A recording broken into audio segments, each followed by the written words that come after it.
नमस्कार, न्यूज़ 24 के खास कार्यक्रम आमने सामने में आपका स्वागत है। आज मेरे साथ हैं उत्तर प्रदेश के नवनिर्वाचित अध्यक्ष राज बब्बर जी। राज बब्बर जी, आपका बहुत बहुत स्वागत है इस प्रोग्राम में। सबसे पहले तो ये बताइए कि आपकी पूरी पॉलिटिक्स जो थी वो कांग्रेस को सत्ता से बाहर करने के लिए शुरू हुई थी। आज आपको कांग्रेस को फिर से स्थापित करना है। जिस कहते हैं 180 डिग्री का सर्कल ले लिया आपने।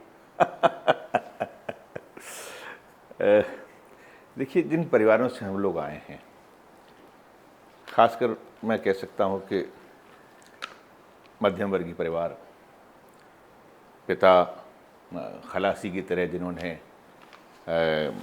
अपना करियर शुरू किया, तो ऐसे परिवारों के बच्चे जो है ना बहुत जल्दी जो है वो या तो वामपंथ या समाजवाद में अपने आप को आकर्षित महसूस करते हैं। हमारे साथ भी हुआ। हम भी लेफ्ट की मूवमेंट से और सोशलिस्ट मूवमेंट से हम बहुत ज़्यादा प्रभावित हुए और यही वजह थी कि हम अपने विद्यार्थी जीवन में जो है वो समाजवादी मूवमेंट के एक हिस्सा रहे और स्टूडेंट पॉलिटिक्स में जो है उसी से शुरू की। फिर धीरे धीरे इन तमाम चीज़ों को देखते हुए थोड़ा पढ़ना भी शुरू किया। जी। राजनीतिक जो विचारधाराएं थी वो पढ़ी।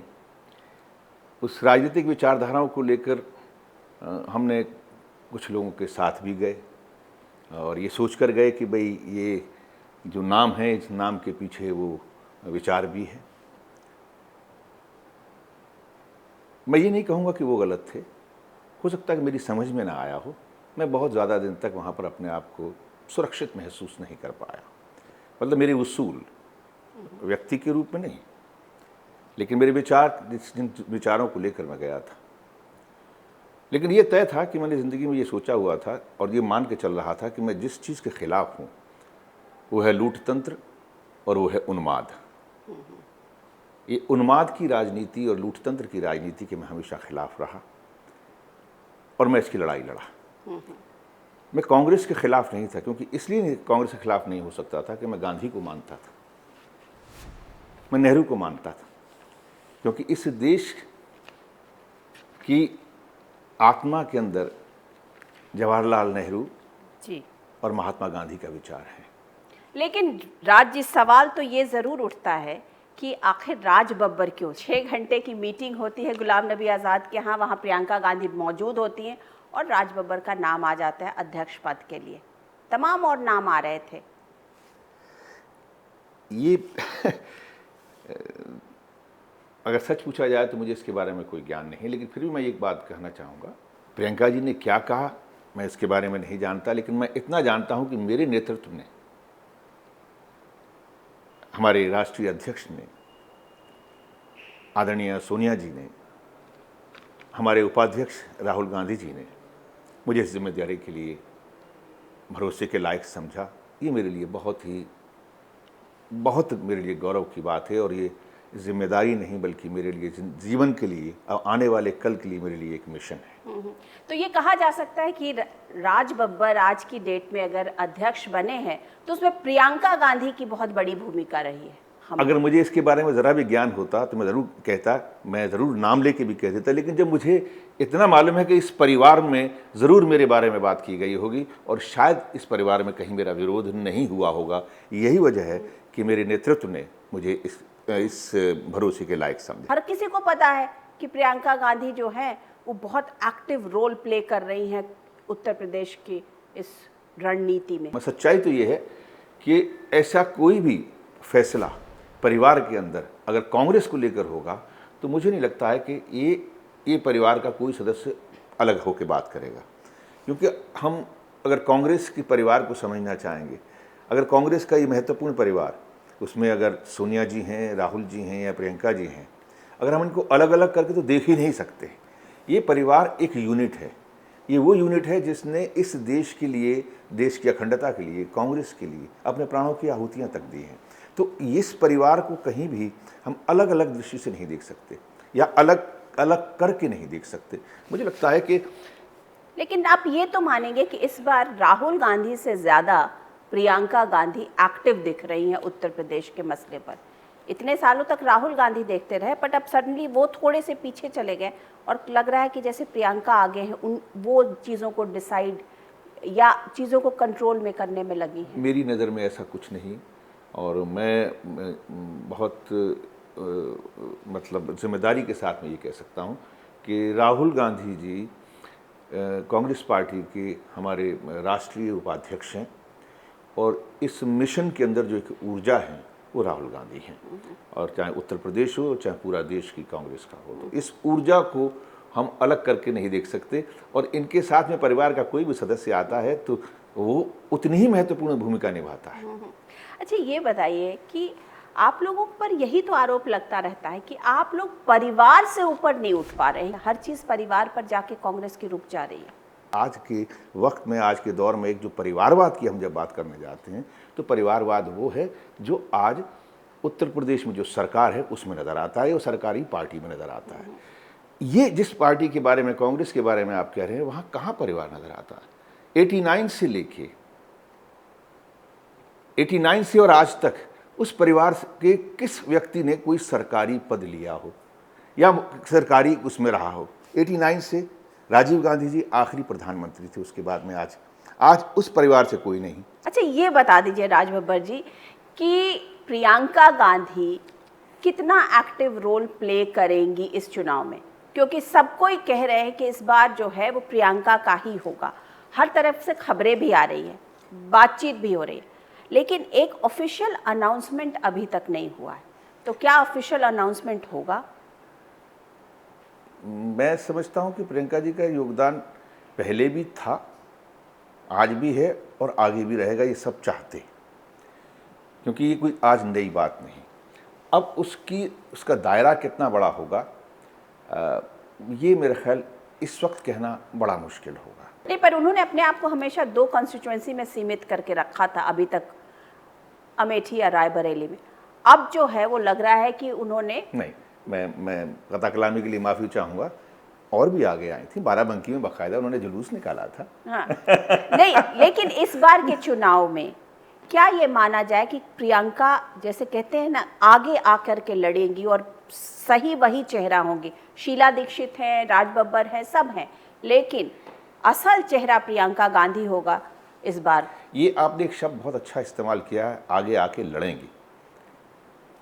मैं आगे और पीछे की बात तो नहीं कहता, लेकिन मैं इतना जानता हूँ कि सांप्रदायिकता के खिलाफ ये परिवार लड़ता रहा है और आज भी लड़ेगी और आज भी लड़ेगा। तो ये मान लिया जाए कि प्रियंका गांधी जो है वो फ्रंट फुट पे आके इस बार इलेक्शन के दरमियान रहेंगी और दिखेंगी और चुनाव की सारी रणनीति बनाएंगी और चुनाव में ये सारे शब्द आपके, मैंने आपसे ये कहा है। मैंने पूछा आपसे ये सारे शब्द डाल के मैंने आपसे ये पूछा है कि ये तो बता दीजिए, आप जब बोल रहे सांप्रदायिकता के खिलाफ लड़ेंगी, आप कह रहे हैं कि आप लूट तंत्र के खिलाफ लड़ेंगे, तो आखिर आप लोगों का सिरमौर जो है वो प्रियंका गांधी होंगी? हमारा सिरमौर कांग्रेस का नेतृत्व होगा। नेतृत्व के परिवार के कौन लोग होंगे, नेतृत्व तैयार। अब फिर पतली गली हो गए। सही तरीके थोड़ा से वक्त का इंतजार कीजिए ना, इतनी जल्दी सारी चीजें अगर हो जाएंगी तो फिर पता नहीं, जो हमें भी थोड़ा पता लगने दीजिए धीरे धीरे। अभी जुमा 2 रोज पहले तो हमने अध्यक्ष का अभी तो चार्ज भी नहीं लिया, कल लेने जा रहा हूँ। अच्छा, ये बताइए, आपने 2 बातें की, आपने लूट तंत्र की बात की और आपने सांप्रदायिकता, उनसे लड़ने की बात की, सांप्रदायिकता के खिलाफ खड़े होने की बात की पुरजोर से। आप बीएसपी की बात नहीं कर रहे। लूट तंत्र आपने समाजवादी पार्टी को बोल दिया। सांप्रदायिकता का मतलब अगर लार्जर सेंस में लगाया जाए तो आप लोग बीजेपी को अटैक कर रहे हैं। आप बीएसपी के पर कुछ आपकी बातें नहीं समझ में आ रही। देखिए, सवाल बीएसपी के ऊपर आप लोग क्यों इतने सॉफ्ट से बड़े नजर आ रहे हैं? अगर वहाँ का मुखिया अगर स्वयं जो बोलता है कैमरे के सामने आके कि मैं प्रदेश के अंदर लूट रोकने में असमर्थ हूँ, तो इसका मतलब लूट तंत्र जो है वहाँ चरम सीमा पर है। लूट तंत्र अपना पूरा का पूरा अपना जाल फैला चुका है और ये सरकार के मुखिया और ये सरकार के नुमाइंदे उसको रोकने में कामयाब नहीं। आज जो व्यक्ति सरकार में नहीं है उसके बारे में मुझे बोलने की क्या ज़रूरत है? उनकी मुट्ठी से जो निकल के बाहर जा रहे हैं लोग, वही उनके बारे में बोल रहे हैं। कोई कह रहा है कि वो क्या है, वो कौन सा एक जो व्यवसायी भाग गया है जो यहाँ से, उसका नाम ले रहे हैं कि उसके मुकाबले के हैं, कोई कह रहा है वो दौलत नहीं, वो दलित नहीं, वो दौलत हाँ की बेटी है। हाँ। तो मतलब कि ये कहा जाए कि कांग्रेस जो है उसकी स्ट्रैटेजी में आगे चल के बीएसपी पर भी उसी इक्वली अटैक किया जाएगा। हमने क्योंकि अल्टीमेटली तो जगह वही है, उसी में से आपके लिए सबसे ज्यादा टफ होगा ना 27 से आगे बढ़ना। आज 27 की गिनती नहीं है, गिनती वो है कि उनको भी जिताया, इनको भी जिताया, दोनों के खिलाफ जो है एक असमर्थ है और एक के खिलाफ जो कांशीराम जी ने जिस बात को, जिस महत्व को लेकर चले थे कि वो हम जातिवाद की बात करते थे, जो भी था उनका, लेकिन कम से कम उन्होंने ये कहा था कि मैं उन तमाम दबे कुचले लोगों के अधिकारों की बात कर रहा हूँ। लेकिन जिस मुट्ठी पर, दबे कुचले लोगों की मुट्ठी के ऊपर वो सरकार और पार्टी बनी, आज उस मुट्ठी ढीली पड़ गई और लोग निकलना शुरू हो गए। क्योंकि जिस जात का जो राजा होता है, जिस जात का जो पार्टी का नेता है, वही जात संवर जाती है, बाकी की तमाम लोग अधिकार के नीचे सरक के रह जाते हैं। मुझे बड़ा अजीब लग रहा है, राज बब्बर जैसा व्यक्ति जो है वो अब जात की बात करने लगा। मैंने 3 दिन पहले आपका एक स्टेटमेंट भी सुना, मुझे तो पहली दफा ये पता चला कि आपकी जाति क्या है। आपकी जाति सुनार है और आप पिछड़े वर्ग से हैं, ये पहली दफा पता चला। तो राज बब्बर उत्तर प्रदेश की पॉलिटिक्स में एक पद पाते ही उन्होंने भी जाति की बात करनी शुरू कर दी। मुझे बहुत अपने आप पे तकलीफ हुई, आप समझेंगे, मैं बड़ी तकलीफ से इस बात को, सुबह से लेकर शाम तक मैं वहाँ से निकल रहा हूँ, तब भी मुझे ये कहा जा रहा है कि आपकी जाति क्या है। और मैंने कहा भाई मेरी जाति से क्या लेना। मुझे लगा शायद ये लोग इसलिए सोच रहे हो कि मैं शर्मा रहा हूँ। तो मैंने कहा भाई मैं हूँ, हाँ मैं हूँ जाति पिछड़ा। तो इसके माने ये इसके पीछे भी एक आपने एक राजनीतिक खेल खेला है कि नहीं? अब आप इसको गेम के, अब मेरी ईमानदारी पे भी अगर कोई गेम कहे तो मैं कैसे कह सकता अच्छा हूं? ये बताइए कि आपने बीएसपी के चीफ काशीराम को संत काशीराम बना दिया। हाँ? अभी तक तो सब लोग उनको उनकी पार्टी मान्यवर काशीराम बोल रही है, राज बब्बर एक और आगे बढ़ के उनको संत काशीराम बना रहे हैं। मैं मानता हूं इस बात, मैंने उनके साथ में काम किया है, मेरे साथ, मैं उनके साथ में चला हूं। मैं जानता हूं कि उस व्यक्ति के अंदर उसने जिन गरीब लोगों को इकट्ठा किया था, वो सरकारों की मोहताज नहीं था, वो तब भी वो शख्स जो है बिना एसी की गाड़ी में चलते थे, बनियान पहन के, वो अपने कमीज बुशर्ट खोल के। मैं उनके साथ थी, उनके साथ चला, उनके साथ कैंपेन किया। तो आपके हिसाब से वो संत काशीराम मुझे मालूम है। मैं कहता हूँ महात्मा गांधी के बाद में, अंबेडकर के बाद में अगर कोई शख्स आया है तो ये काशीराम है, जिसने कम से कम जमीन पर लोगों को इकट्ठा किया है। और बात दूसरे को, जो जिनके हवाले करके गए, उन लोगों ने उस जमीन को खो दिया है, उस जमीन की महक को खो दिया है। तो उसके अंदर जो भी कुछ कहें लोग, मैं उनका एक नारी है, मैं उनके बारे में कुछ शब्द नहीं बोलना चाहता। जी। लेकिन इसका मतलब कि जो जिसे कहा जा सकता है कि इस बार कांग्रेस अपनी पूरी रणनीति जो है उन्हीं चीजों पर कर रही है जिसमें जात एक बहुत इंपॉर्टेंट रोल प्ले कर रहा है। कतई नहीं। एक सुनार को पार्टी अध्यक्ष बनाया गया, एक ब्राह्मण को सीएम का कैंडिडेट की तरह पुश किया गया, एक मुस्लिम जो हैं वो जनरल सेक्रेटरी इंचार्ज हैं। तो लोग तो यही कह रहे हैं ना कि कांग्रेस इस बार पूरी जाति वाली जो गणित है उसको लेकर के आगे बढ़ रही है। आपने भी कांशीराम जी को संत का दर्जा दे करके आप भी तो दलितों के वोट को खींचने की कोशिश कर रहे हैं। मैं बड़ी विनम्रता से एक बात कहूं, ये देश जो है अनेक जातियों, अनेक भाषाओं, अनेक धर्मों, विविधताओं से बना हुआ है।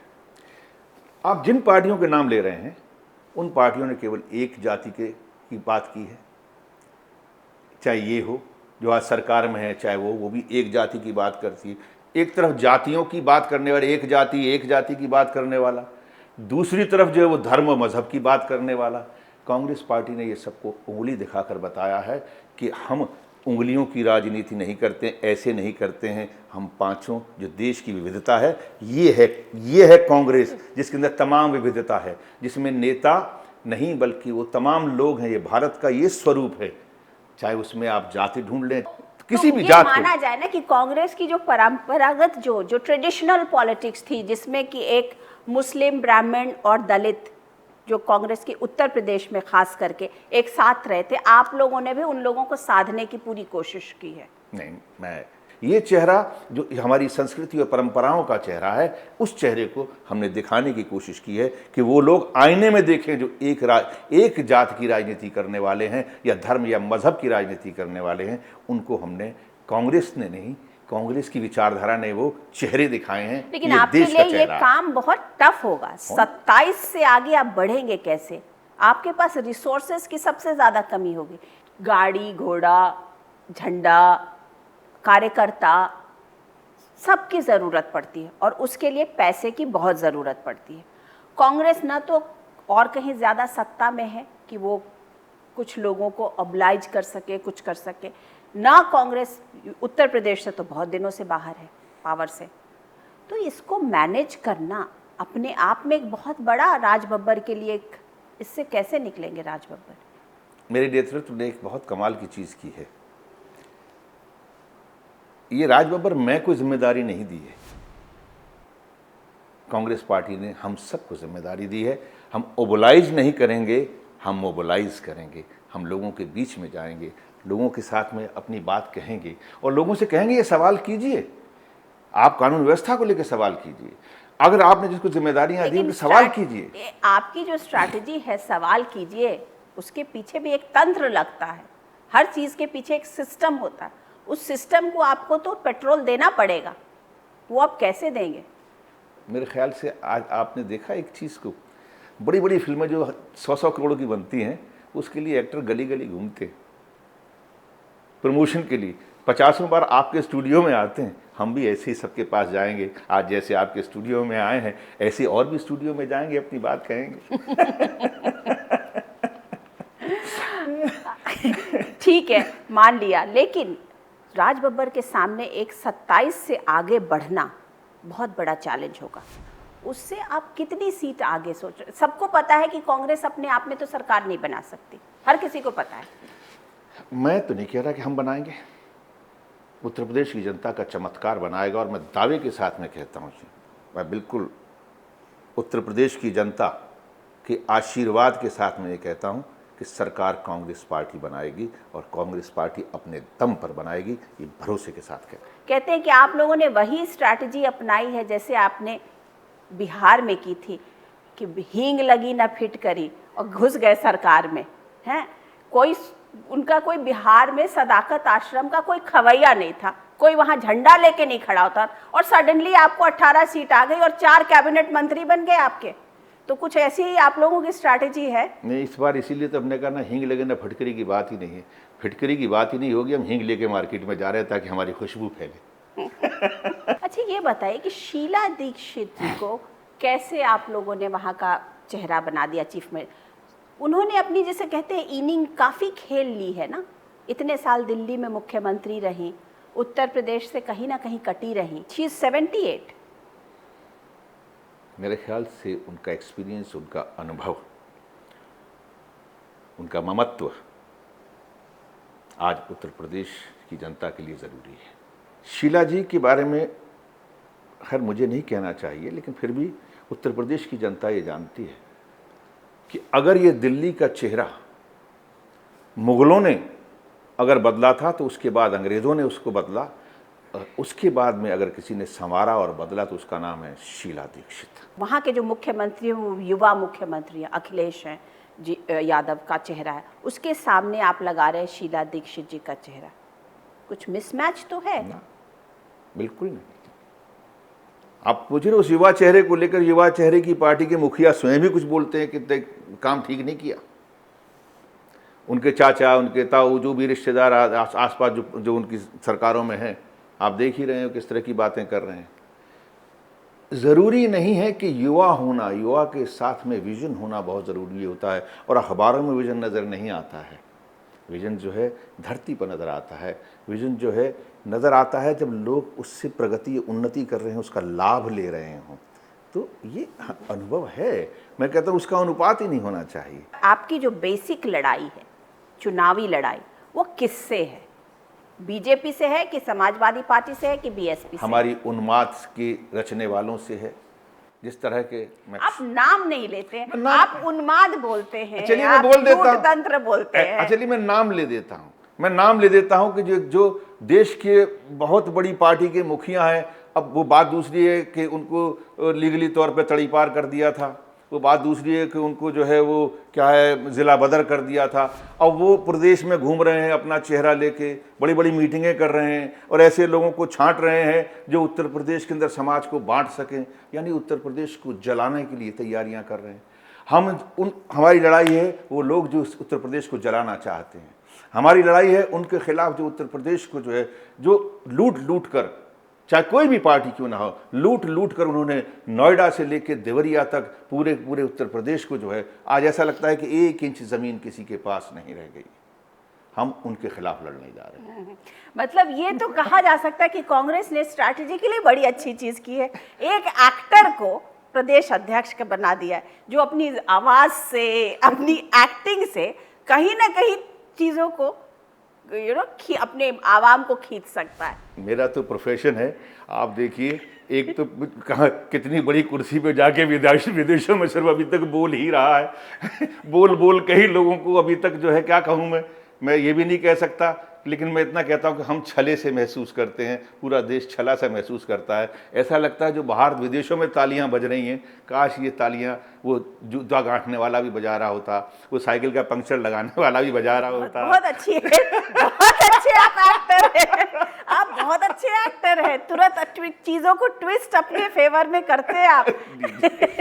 आज की तारीख में आप किसी भी जो झोंपड़ी में रहने वाला है, वो जो बड़ी बड़ी अट्टालिकाओं में रहने वाला है, वो अगर आप उससे सवाल करेंगे तो वही कह देगा आपसे कि नहीं चाहिए हमें अच्छे दिन, हमारे पुराने दिन हमें वापस ला दो। मैं दावे के साथ में कह सकता हूँ जितने लोग वहाँ पर अपने चेहरे दिखा रहे हैं इस वक्त उत्तर प्रदेश में, ये केंद्र की जो बहुत बड़ी पार्टी है उनके चेहरे देखिए, और जो चेहरे इस पार्टी में जो सरकार चला रहे हैं उत्तर प्रदेश में उनके चेहरे देखिए। आई एम सॉरी, 2-4 बड़े लोग, आदरणीय मुलायम सिंह, मैं उनका बहुत सम्मान करता हूँ, इसलिए सम्मान करता हूँ, इसलिए कोई नाम ले रहा हूँ, मैं सक्रिय राजनीति में उनकी वजह से आया, इसलिए मुझे लेकिन अमित शाह जो हैं, उन्होंने जैसे कहते हैं, उन्होंने उत्तर प्रदेश में जाके अपना झंडा गाड़ दिया है। भाई अमित शाह उत्तर प्रदेश से 73 एमपीज लेके आए। आज अमित शाह उत्तर प्रदेश में पूरी तरह से बीजेपी को एकदम फैलाने, और इसमें कोई दो राय नहीं कि बीजेपी काफ़ी बढ़ रही है उत्तर प्रदेश में। बड़ी अच्छी बात है। 73 सीट से दिया क्या है उत्तर प्रदेश को? सिर्फ उन्माद दिया क्या? मुजफ्फरनगर, सहारनपुर, क्या दिया? दिया अभी तक क्या दिया? कैराना क्या दिया? अरे जिन हिंदू या मुसलमानों की बात कर रहे हो, दिया क्या है? आपसे भी यही सवाल पूछा जा सकता है कि राज बब्बर या कांग्रेस पार्टी ने क्या दिया? केंद्र में इतने सालों तक शासन किया, तो यहाँ तो फिर सोने की नदियां बहनी चाहिए थी। 27 साल सवाल तो सारे दोनों तरफ से हो सकते हैं। 27 साल से हम उत्तर प्रदेश में नहीं हैं, 27 साल से हम नहीं हैं। 27 साल पहले हमने क्या दिया हम नहीं कहेंगे, उत्तर प्रदेश की जनता ने क्या लिया ये आप कहिए। उत्तर प्रदेश की जनता ने उन्नति ली, प्रगति ली। एक चीज़ अंत में आप ज़रूर बताइए कि प्रियंका गांधी, कहा जा रहा है कि वो इलाहाबाद में बैठेंगी, शीला दीक्षित जो है वो लखनऊ में बैठेंगी और राज बब्बर पूरे प्रदेश में घूमेंगे, तो क्या ये तय हो गया है कि प्रियंका गांधी स्वराज भवन में बैठेंगी? अगर वहाँ पर कोई भी कांग्रेस का व्यक्ति बैठता है तो शायद अपने आप में एक बहुत बड़ा प्रतीक होगा कि आज ज़रूरत है उत्तर प्रदेश को स्वराज दिलाने की।